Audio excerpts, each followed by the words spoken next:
Sebagaimana kita ketahui, siapa saja sih yang bisa mendaftar untuk program KIP Kuliah tahun 2025 ini? Jadi yang bisa mendaftar atau eligible mendaftar di program KIP Kuliah tahun 2025 itu adalah siswa lulusan SMA ataupun SMK yang lulus pada tahun berjalan sampai dengan 2 tahun sebelumnya. Nah, untuk yang lulusan tahun sebelum ini mungkin ada persyaratan ya bahwa yang bersangkutan itu belum pernah ditetapkan sebagai penerima KIP kuliah. Karena kita tahu bahwa satu akun KIP kuliah itu bisa digunakan pada tahun berjalan sampai dengan 2 tahun ke depan. Kalau misalnya adik-adik belum lulus seleksi dari berbagai jalur seleksi. Kemudian yang kedua, ini harus lulus seleksi masuk perguruan tinggi, karena biasanya perguruan tinggi akan melakukan validasi nanti ya terkait dengan kelayakan adik-adik dalam proses keikutsertaan di program KIP kuliah setelah nanti lulus ataupun diterima di perguruan tinggi. Dan sekali lagi yang menjadi target ataupun sasaran dari program KIP kuliah itu adalah siswa-siswa yang memiliki potensi akademik baik tetapi memiliki keterbatasan ekonomi.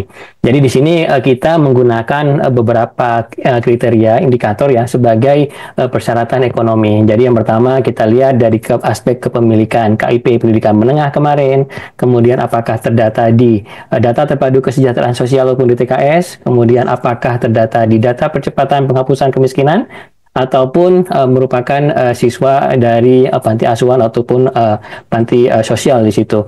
Nah, untuk yang tidak memiliki kartu ataupun bukan kategori keempat tadi, nah ini mungkin kita juga bisa lihat dari perspektif ekonomi yang didukung oleh dokumen surat keterangan tidak mampu. Jadi nanti untuk detail silakan adik-adik bisa merujuk ya ke pedoman pendaftaran KIP kuliah yang akan segera kami rilis ya setelah kita menyelesaikan Zoom pada pagi hari ini.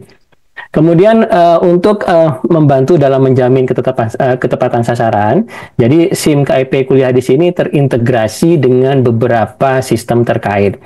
Untuk kelayakan peserta, SIM KIP kuliah akan melakukan validasi dengan data yang ada di Dapodik. Ya, ini juga termasuk untuk siswa yang dari EMIS, karena secara nomenklatur data itu akan masuk ke Dapodik Kemdikdasmen, termasuk juga integrasi dengan Dukcapil, itu juga via teman-teman dari Dapodik Kemdikdasmen. Selain itu juga terintegrasi dengan DTKS Kemensos, PPKE Kemenko PMK, ini berkaitan dengan desil ya, 1 sampai dengan 3. Kemudian juga berkaitan dengan Si Pintar ya dari program KIP Pendidikan Menengah, serta tidak lupa juga dengan SN PMB di situ ya, Seleksi Nasional Penerimaan Mahasiswa Baru ya, berkenaan dengan keikutsertaan adik-adik di seleksi SNBP ataupun SNBT. Sedangkan nanti kalau misalnya adik-adik diterima, itu nanti akan coba kami validasi dengan data yang ada di PDDikti. Kemudian dari perspektif pendaftar, gimana cara melakukan pendaftaran? Secara umum ada 2 ya yang bisa dilakukan di sini. Yang pertama adalah siswa mendaftar secara mandiri, yang mana ini merupakan harapan kami semua. Jadi para peserta KIP kuliah itu bisa mendaftarkan dirinya secara mandiri langsung di webnya KIP kuliah ya. Kemudian nanti di situ ikuti prosedur yang ada ya sampai dengan seleksi ataupun validasi oleh perguruan tinggi kalau lulus di situ. Kemudian pendekatan yang kedua, ini PT juga bisa mendaftarkan mahasiswa yang diterima dan melakukan registrasi ulang di kampus. Jadi ini untuk kasus khusus ya, yang mana pada saat PT melakukan validasi di lapangan untuk siswa-siswa yang lulus dari berbagai jalur seleksi, ketika ditemukan siswa yang berpotensi untuk menerima KIP kuliah, ini kita juga berikan kesempatan. Hanya saja memang prioritas yang coba kami tawarkan, yang coba kami berikan saat ini, itu adalah kita berharap ya masing-masing siswa itu bisa secara mandiri mendaftarkan dirinya di KIP kuliah. Untuk tahapan pendaftaran sendiri seperti apa? Jadi kalau dilihat tahapannya ada sebanyak 6 tahapan ya, mulai dari proses mendaftar di laman kip-kuliah.kemdikti.saintek.go.id dengan menginputkan 4 buah parameter yang kami minta sama seperti halnya pada tahun-tahun sebelumnya, yaitu ada NISN, MPSN, NIK, dan alamat email yang valid. Kemudian nanti tahap 2 dan tahap 3 ini adalah validasi oleh sistem. Jadi nanti secara otomatis sistem akan melakukan validasi dengan data yang ada di Dapodik. Kalau misalnya valid, nanti kami akan mengirimkan nomor pendaftaran beserta kode akun itu ke email yang didaftarkan oleh adik-adik tadi. Kemudian setelah terima akun tadi, silakan para siswa ini akan melengkapi berkas ya dan memilih jalur seleksi yang akan diikuti. Jadi kami sangat menyarankan sebelum siswa itu mengikuti berbagai jalur seleksi, dipastikan di KIP kuliahnya terlebih dahulu sudah memilih jalur seleksi yang mau diikuti di situ. Kemudian tahapan berikutnya adalah ikuti ya prosedur untuk pendaftaran seleksi masuk perguruan tinggi, baik itu SNBP, SNBT atau juga mandiri. Jadi ini satu akun ya bisa digunakan untuk mengikuti berbagai jalur seleksi. Nah nanti kalau misalnya lulus seleksi masuk perguruan tinggi, baru pada tahap ini perguruan tinggi akan melakukan validasi ya kelayakan sebagai penerima program KIP kuliah. Nah untuk tahun 2025 ini kami memberikan prioritas ya bagi siswa-siswa yang lulus SNBP, SNBT ya untuk bisa mendapatkan program KIP kuliah. Kemudian untuk pendaftarannya dari di mana? Jadi kita ada sedikit penyesuaian untuk laman pendaftarannya. Jadi domain yang bisa diakses oleh rekan-rekan atau siswa semua itu adalah di kip-kuliah.kemdikbud.kemdiktisaintek.go.id di sini. Kemudian setelah siswa akses, di sini akan dihadapkan pada halaman utama dari KIP kuliah. Kemudian di situ nanti pada bagian pojok kanan itu ada tombol untuk login siswa, atau juga pada bagian tengah SIM KIP kuliahnya itu juga ada menu untuk akses akun. Jadi silakan bagi yang sudah punya akun tahun sebelumnya tidak lolos seleksi, itu silakan memasukkan nomor pendaftaran di sini, kemudian lakukan pembaruan akun. Tetapi yang baru lulus tahun 2025 pasti belum punya akun di situ, silakan bisa mendaftar dengan klik tombol daftar sekarang. Jadi nanti akan dihadapkan pada halaman baru, silakan diisikan NIK, NISN, MPSN, dan alamat email yang valid. Kendala secara umum ketika mendaftar di awal itu biasanya adalah kesalahan dalam memasukkan alamat email.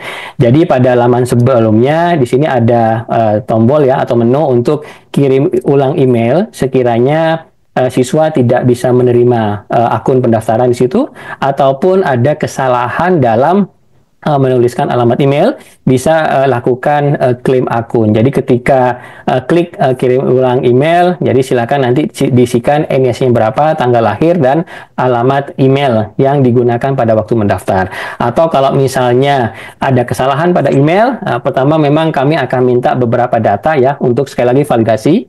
Kemudian nanti silakan diisikan alamat email yang valid di situ. Baik, kemudian setelah adik-adik punya akun, silahkan login ke SIM KIP kuliah. Jadi kurang lebih tampilan ketika siswa login itu adalah seperti ini ya. Jadi pada bagian atas di sini ada beberapa formulir ya yang muncul mulai dari biodata, keluarga, ekonomi, rumah, aset, prestasi sampai dengan rencana dan seleksi. Ya, jadi ini adalah formulir-formulir yang wajib dilengkapi, wajib diisi untuk bisa ikut program KIP kuliah. Pada tahun ini kami melakukan penyesuaian, jadi kita tidak membedakan lagi ya untuk formulir bagi siswa yang terdata di DTKS ataupun di PPKE sampai dengan desil 3 dengan siswa yang tidak terdata di DTKS ataupun di PPKE desil sampai dengan 3. Jadi semua peserta KIP kuliah itu diwajibkan untuk melengkapi data mulai dari biodata sampai dengan seleksi. Nah, sedikit catatan di sini untuk fitur ataupun menu seleksi ini ya, cetak kartu peserta dan cetak formulir itu baru akan muncul setelah siswa melengkapi ya berkas yang ada di biodata sampai dengan rencana. Kemudian sekiranya siswa ingin coba mengecek ya kelengkapan berkas, di sini ada tombol detail ya, silakan diklik tombol detail saja. Kemudian nanti akan muncul ya kelengkapan berkas dari masing-masing formulir. Kalau sudah lengkap ada tombol, ada tanda centang di sini. Kalau misalnya belum lengkap ada tanda silang. Ya, jadi nanti siswa bisa memonitor ya dengan mengklik tombol detail. Kemudian untuk penjelasan masing-masing formulir seperti apa? Nah, untuk data siswa ya biodata di sini, ada beberapa bagian yang berwarna grey dan bagian yang berwarna putih. Untuk data grey ini adalah data primer yang kami sinkronkan, kami unduh dari Dapodik, Kemdikdasmen, ya, yang mana sifatnya data primer, jadi tidak bisa diubah oleh siswa. Nah, siswa hanya diperkenankan ya untuk melengkapi selengkap-lengkapnya ini untuk text box yang berwarna putih. Mulai dari misalnya tempat lahirnya di mana, kemudian tinggal di mana, kemudian nomor telepon berapa dan seterusnya. Dan sekali lagi catatan bahwa kami sangat menjaga privasi data dari siswa-siswa di sini. Kemudian untuk formulir berikutnya adalah keluarga, ya. Jadi kami juga meminta info berkenaan dengan keluarga dari calon penerima program KIP kuliah. Jadi kita minta nomor kakaknya berapa, kemudian NIK kepala keluarga, nama ayah, profil ayah, kemudian juga nomor kontaknya, ya, beserta juga profil dari ibu di situ. Kemudian di formulir berikutnya adalah data ekonomi, ya, berkenaan dengan penghasilan dari orang tuanya. Nah, ini mungkin sedikit catatan ya. Untuk siswa yang terdata di KIP, kemudian KIP Sipintar, kemudian terdata juga di DTKS, kemudian terdata di PPKI ataupun siswa dari panti asuhan, mungkin pada dokumen pendukung keadaan ekonomi ini cukup melampirkan bukti itu saja. Sedangkan untuk siswa yang tidak termasuk dalam kategori keempat tadi, itu pada bagian ini itu wajib untuk ya mengunggah SKTM ya dari pihak yang memang memiliki legalitas untuk mengeluarkan SKTM ini.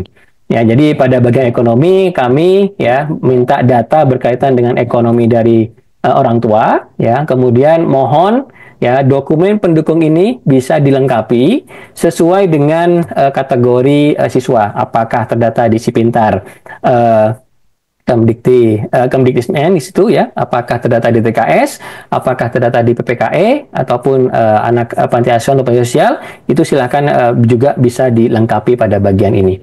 Kemudian di formulir berikutnya adalah rumah, ya, ini terkait dengan profil tempat tinggal dari siswa ya peserta KIP kuliah. Kita minta foto tampak depan, kemudian foto ruang keluarga di situ, kemudian juga profil dari tempat tinggalnya ya, kapan perolehannya, kemudian sumber listriknya berapa, dari mana di situ, daya listriknya berapa, dan seterusnya. Kemudian untuk formulir berikutnya adalah aset. Jadi untuk barang-barang berharga yang dimiliki oleh siswa, ini mohon bisa dituliskan di bagian aset ini. Kemudian juga kami meminta prestasi.